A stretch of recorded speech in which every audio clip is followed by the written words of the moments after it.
বর্তমানে বিশ্বের ১৭৬টি দেশে কর্মরত আছেন ১ কোটিরও বেশি বাংলাদেশি প্রবাসী কর্মী।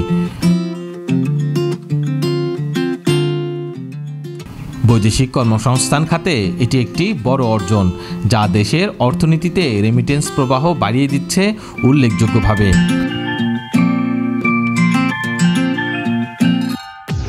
সরকারের সুপরিকল্পিত উদ্যোগ এবং প্রবাসী কল্যাণ ও বৈদেশিক কর্মসংস্থান মন্ত্রণালয়ের নির্দেশনার ফলেই এই সাফল্য এসেছে বলে মনে করছেন সংশ্লিষ্টরা। ২০২২-২৩ অর্থবছরের তথ্য অনুযায়ী সবচেয়ে বেশি বিদেশগামী কর্মী ছিলেন কুমিল্লা জেলা থেকে, যার সংখ্যা ৯৭,০০৬ জন। এরপরেই রয়েছেন চট্টগ্রাম জেলা, যেখান থেকে অভিবাসন করেছেন ৬৩,৫১৫ জন। এছাড়া ব্রাহ্মণবাড়িয়া, টাঙ্গাইল, নোয়াখালী সহ আরও বেশ কিছু জেলার মানুষ বিদেশে পাড়ি জমিয়েছেন কর্মসংস্থানের আশায়। অন্যদিকে বিদেশগামী কর্মীর সংখ্যার দিক থেকে পিছিয়ে রয়েছে পার্বত্য এলাকা বান্দরবন ও রাঙামাটি। এইসব অঞ্চলে নানা ভৌগোলিক ও অবকাঠামোগত সীমাবদ্ধতার কারণে অভিবাসনের হার তুলনামূলকভাবে কম। মন্ত্রণালয়ের অধীনে পরিচালিত বিভিন্ন প্রশিক্ষণ কার্যক্রম, দক্ষ জনশক্তি তৈরির উদ্যোগে এবং নতুন শ্রমবাজার খোলার প্রচেষ্টা এই কর্মসংস্থানের সুযোগ বাড়িয়ে দিয়েছে। বর্তমানে মধ্যপ্রাচ্য, মালয়েশিয়া, দক্ষিণ কোরিয়া, ইউরোপ এবং উত্তর কোরিয়ার বিভিন্ন দেশে বাংলাদেশি কর্মীদের চাহিদা বৃদ্ধি পেয়েছে।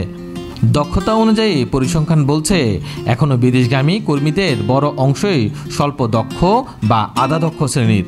২০২২-২৩ অর্থবছরে প্রেরিত কর্মীদের মধ্যে মাত্র ১০,৩৬৬ জন ছিলেন পেশাজীবী, ২,৮৪,৫৫০ জন দক্ষ, ১,৩৩,৯২৫ জন আধা দক্ষ এবং ৬,৯৬,৯৯২ জন ছিলেন স্বল্প দক্ষ।